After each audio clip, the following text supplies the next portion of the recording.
Hello, St. Pete.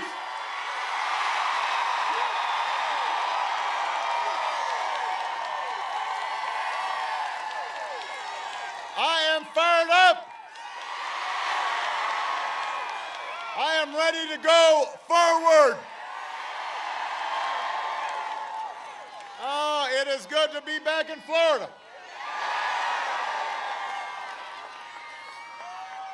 It is good. How's everybody doing today?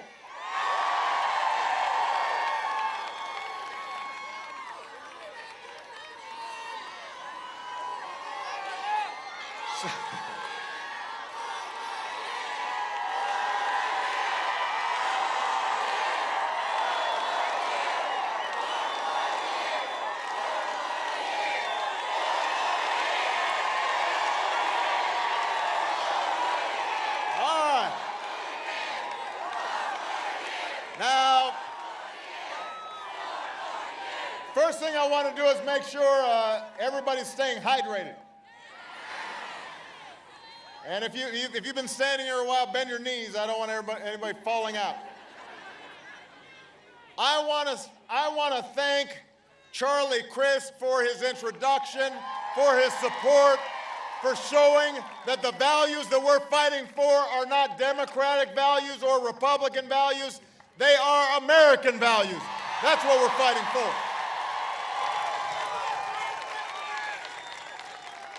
We've got one of the finest senators in the country, your Senator Bill Nelson here. One of the best members of Congress that we've got, Kathy Castor, is here. And all of you are here. I'm really excited about that. Now, I love you back. That's why I came.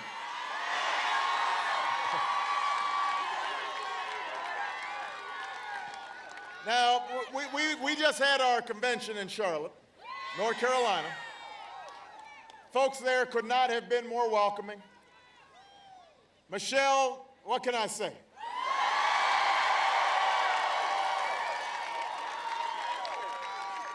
You know, as the other men in the audience know, our main goal when we marry is to improve our gene pool. That's why my daughters turned out good. Because you marry up. You marry somebody superior to yourself.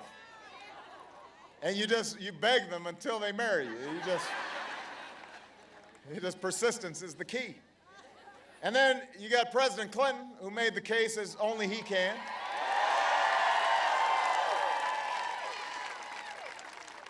After he spoke, somebody sent out a tweet. They said, you should appoint him Secretary of Explaining Stuff. I like that. Secretary of Explaining Stuff. Although I have to admit, it didn't really say stuff. I cleaned that up a little bit.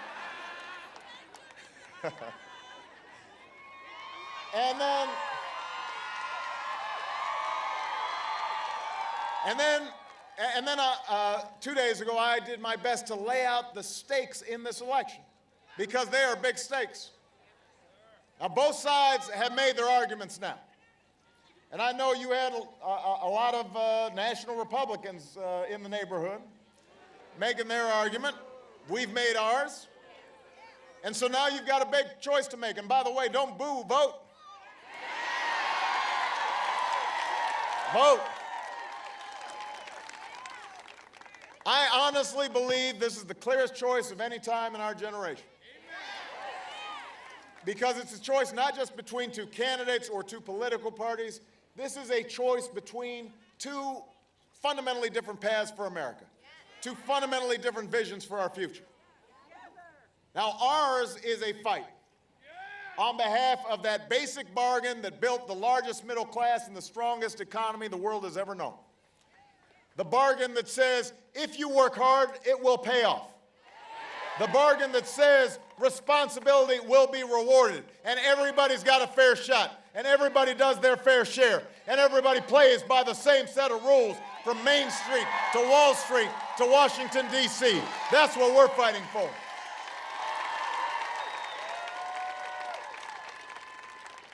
That basic bargain is why I ran for president in the first place. Because too many jobs were disappearing overseas. Too many families were struggling to make the mortgage or put food on the table. People were having to borrow just for day-to-day expenses to fill up the gas tank. And over time, more and more of that debt built up. And then this whole house of cards came tumbling down in the worst economic crisis, the biggest financial crisis since the Great Depression. And millions of innocent Americans lost their jobs and their homes and their life savings. A tragedy that we are still fighting to recover from. Now, our friends at their convention, they were more than happy to talk about everything they think is wrong with America. But they didn't say much about how they'd make it right. They want your vote, but they don't want you to know their plan. And that's because all they've got to offer is the same prescriptions that they've had for 30 years. Tax cuts, got a few regulations, some more tax cuts when times are good, tax cuts when times are bad. Tax cuts to help you lose a few extra pounds. Tax cuts to help your love life.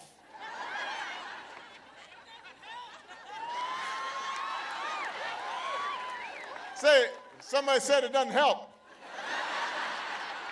You tried those tax cuts, huh? Now listen, actually it does help when you give it to folks who need it. That's why I've cut taxes for middle-class families and for small business owners 18 times. But I don't believe, and you don't believe, that another round of tax breaks for millionaires is going to bring good jobs back to our shores or pay down our deficit. I don't believe that firing teachers or kicking students off of financial aid, students who go right here to this institution, that somehow that's going to help our economy or help us compete with scientists and engineers coming out of China.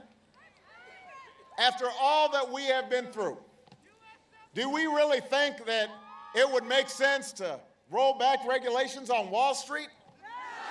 That somehow that's going to help small business women expand or laid off construction workers keep their homes? Let me tell you that. We have been there. We've tried what they're peddling. It didn't work. We're not going back. We're going forward. We are going forward. We are going forward. I won't pretend the path I'm offering is quick or that it's going to be easy. I never have. Sometimes I ask people to go back to 2008 and look at what I said. I said this was going to take some time because these problems had been building up for a long time. Bill Clinton reminded us on Wednesday night, it's going to take more than a few years to solve challenges that have been built up for decades. But let me tell you something.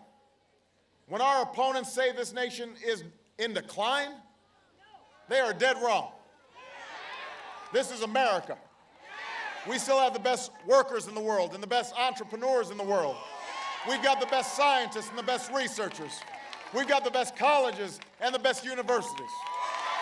We are a young nation with the greatest diversity of talent and ingenuity from every corner of the globe. So no matter what the naysayers may say for political reasons, no matter how dark they try to make everything look, there's not a country on earth that wouldn't gladly trade places with the United States of America.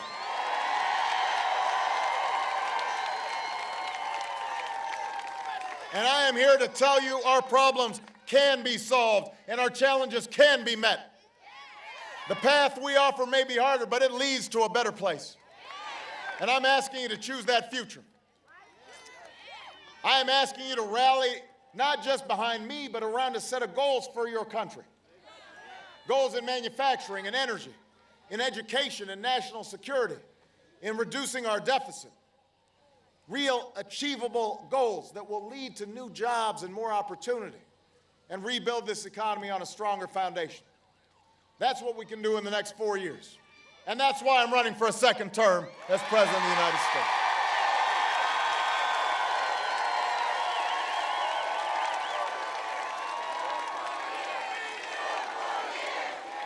That's why I'm asking for 4 more years.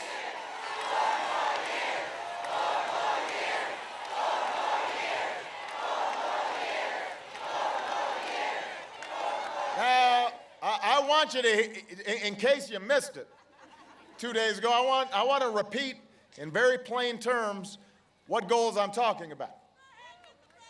You say I can go ahead? Okay. I'm going to go ahead then. Number 1, I've got a plan to export more products and outsource fewer jobs. After a decade of decline, this country's now created over 500,000 jobs in the last 2.5 years alone just in manufacturing. That's faster than any time since the 90s. We reinvented a dying auto industry that's back on top of the world. And now you've got a choice. We can keep giving more tax breaks to companies that are shipping jobs overseas, just like the other side is arguing for. Or we can start rewarding companies that open new plants and train new workers and create new jobs right here in Florida.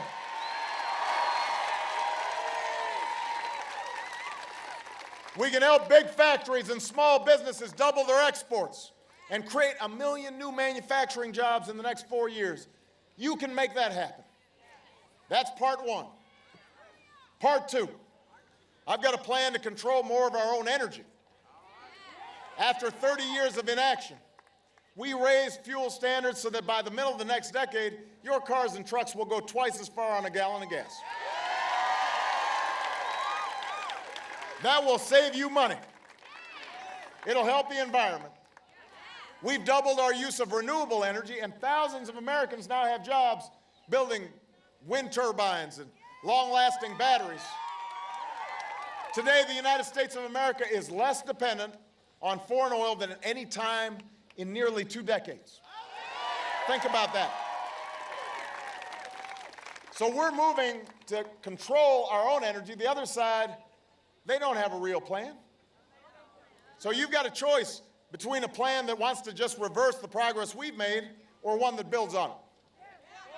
And let me tell you, unlike my opponent, I'm not going to let oil companies write this country's energy plan or endanger our coastline or collect another $4 billion in corporate welfare from our taxpayers. We're not going to let them do that. We've got a better path. We're going to invest in wind and solar, clean coal technology. We're going to help farmers and scientists harness new biofuels to power cars and trucks. We're going to put construction workers back to work, building homes and factories that waste less energy and retrofitting old buildings and homes to use less energy. We're developing a 100-year supply of natural gas that's right beneath our feet.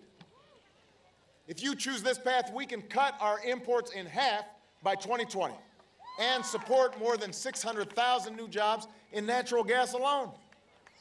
That's the second part of the plan. You want to hear the third? Okay. Third, I've got a plan to give more Americans the chance to gain the skills they need to compete. Education was the gateway to opportunity for me and Michelle. It's the gateway to a middle-class life. For the next time, for the first time in nearly a generation, every state just about has answered our call to raise their standards for teaching and learning. Some of the worst schools in the country have made real gains in math and reading, including here in Florida. Millions of students are paying less for college today, including students here, because we took on a system that was wasting billions of dollars giving student loan money to banks and lenders instead of directly to students.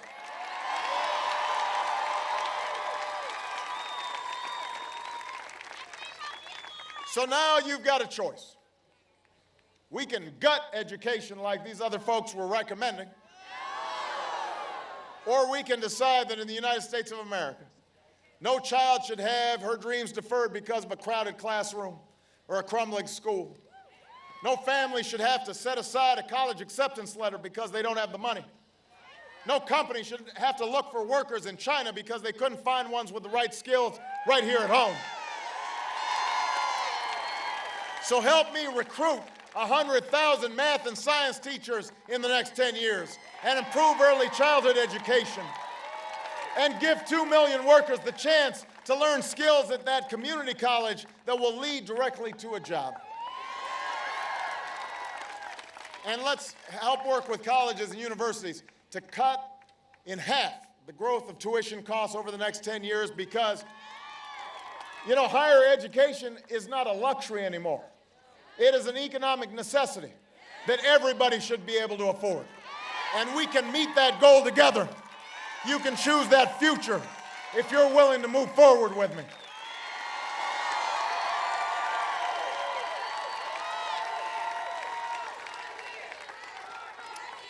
Fourth, my plan, yeah, I've got four. Fourth, my plan would reduce our deficit without sticking it to the middle class. We're all concerned about the deficit. After 2 wars, 2 tax cuts that weren't paid for, you know, we have a challenge that we've got to now deal with. Can't go backwards. Independent analysis shows that the plan I've put forward would cut our deficit by $4 trillion. And I've already worked with Republicans to cut $1 trillion in spending. I'm willing to do more. We've got to make sure government is lean and programs that don't work, you know, we've got to get rid of them so we can pay for the things that do. And I want to reform the tax code so that it is simple and fair and so that it asks the wealthiest households to pay or higher taxes on incomes over $250,000. Keep in mind, that means if you're a millionaire, you'd still get a tax. You'd keep your tax cut for the first $250. But after that, you'd pay the same rate we had when Bill Clinton was president, the same rate when we created 23 million new jobs, the biggest surplus in history, and a whole lot of millionaires to boot.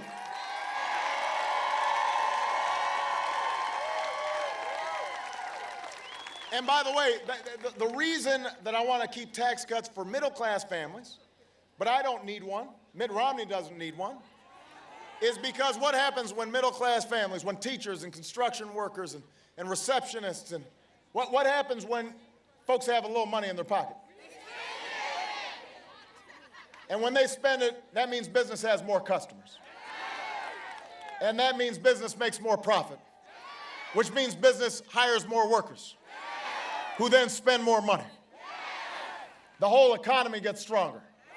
Not from the top down, but from the middle out, from the bottom up. That's how we grow an economy. That's how we grow an economy.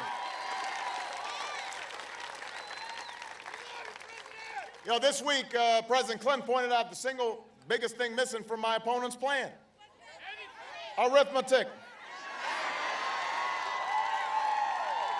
When Governor Romney and his allies tell us we can somehow cut our deficit by spending $5 trillion more on tax breaks for the wealthy, well, you do the math.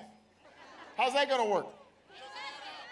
The fact is, Mr. Romney's plan and Congressman Ryan's plan don't add up. And by the way, they don't add to jobs either. They like to talk about how we're going to create more jobs. But economists who've looked at their plans say this would make the recovery slower, not faster. I refuse to let that happen. I refuse to ask middle-class families to give up their deductions for owning a home or raising their kids just to pay for another millionaire's tax cut. I refuse to ask all the students here to pay more for college to pay for my tax cut. I'm not going to kick children out of Head Start programs or eliminate health insurance for millions of Americans who are poor or elderly or disabled. Also, those with the most can pay less. And by the way, Florida, you should know I will never turn Medicare into a voucher system.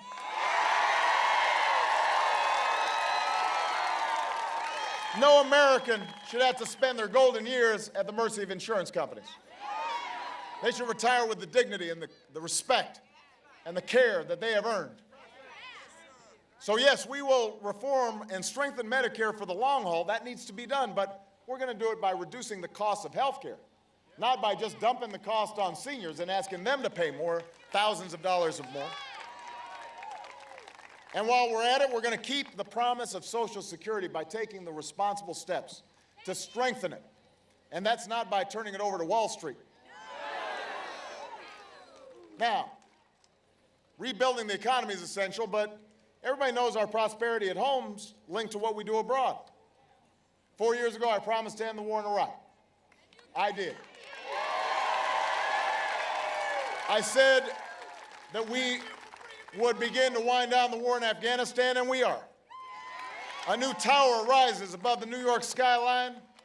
Meanwhile, al-Qaeda's on the path to defeat, and Osama bin Laden is dead.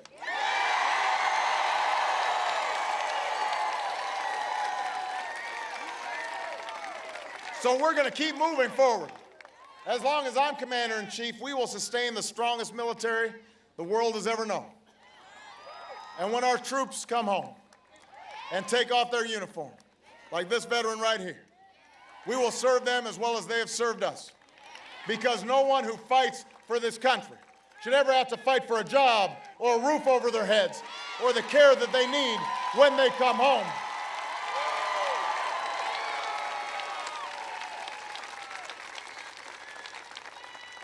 My opponent has a different view. He said the way I entered the war in Iraq was tragic. He won't tell us how he'll end the war in Afghanistan. I have, and I will. And while he wants to spend more money on military programs that the Joint Chiefs don't even want, say won't make us safer, I'm going to use some of that money that we're no longer spending on war to pay down our debt and to put more people back to work, rebuilding schools and bridges and runways and roads, because after a decade of war, I think it's time to do some nation building here at home.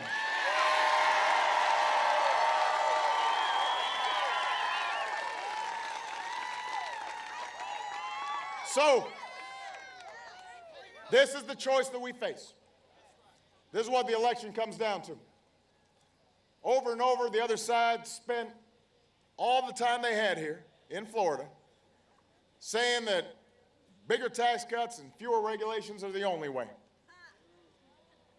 They kept on arguing over and over again that since government can't do everything, it should do almost nothing. Their basic theory is if you can't afford health insurance, hope you don't get sick. If a company releases toxic pollution into the air that your children breathe, well, that's just the price of progress. If you can't afford to go to college, take my opponent's advice and borrow money from your parents. You know what? That's not who we are. That's not what America's about. America, we believe and insist on personal responsibility. We believe in individual initiative. We know we're not entitled to success. We've got to earn it. We honor the businessmen and the strivers and the dreamers and the risk takers who've always been the driving force behind our free enterprise system, the greatest engine of growth and prosperity that the world has ever known. But you know what? We also believe that this country only works when we accept certain obligations to one another, to future generations.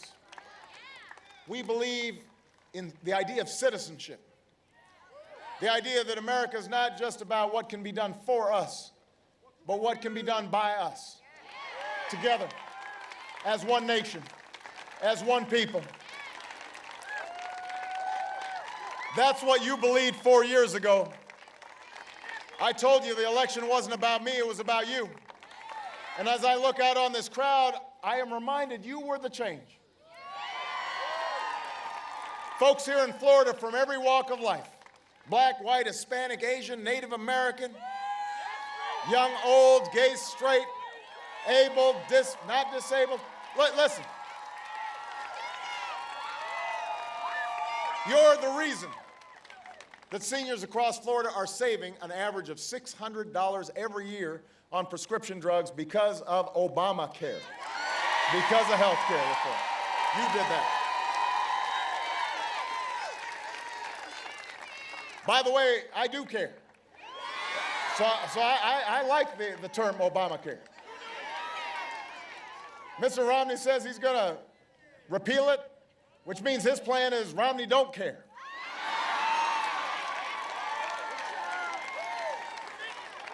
You're the reason.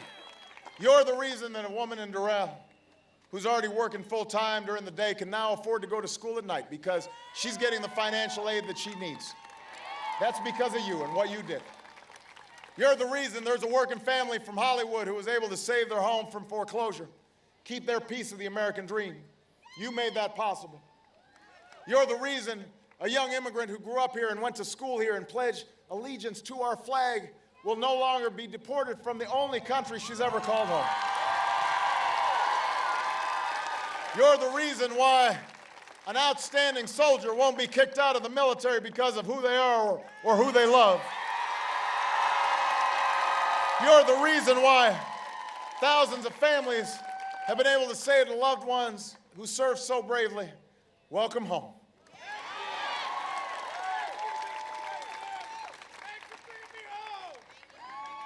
You're welcome. Welcome home. Thank you for serving us. And if you turn away now, if you buy into the cynicism that somehow the change we fought for isn't possible, then of course change won't happen. Change won't happen without you. If you give up on the idea that your voice can make a difference, then other folks are going to fill the void. The lobbyists, the special interests, the people who are writing $10 million checks, the folks who are trying to keep people from voting, the politicians who want to tell you who you can marry, tell women they can't have control over their own health care choices. Only you can make sure that doesn't happen, Florida. Only you have the power to move us forward, but you've got to use that power. If you're not registered to vote, go to gottaregister.com.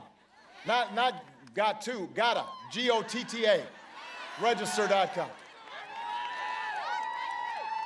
If you're not sure about how to vote, go to gottavote.com. Talk to your friends, talk to your neighbors, talk to your coworkers. Don't just talk to people who agree with you. Reach out to folks who don't follow politics that closely. Talk to somebody who's undecided. Talk to some of your Republican friends. And talk to them about a vision for the future that moves everybody forward, not just a few. I'm asking for your help. So Florida, can you make some phone calls for me? Can you knock on some doors for me? Will you tell your friends and neighbors what's at stake in this election? Will you register? Will you vote? Because if you do, we will finish what we started. We'll create more good jobs. We'll generate more homegrown energy. We'll hire more great teachers. We'll send more young people to college. We will bring home more troops. We'll take care of more veterans. We will open the doors of opportunity to everybody who's willing to work hard and walk through them. We'll win this county. We will win Florida. We'll finish what we started and remind the world why the United States of America is the greatest nation on earth. God bless you, and God bless the United States of America.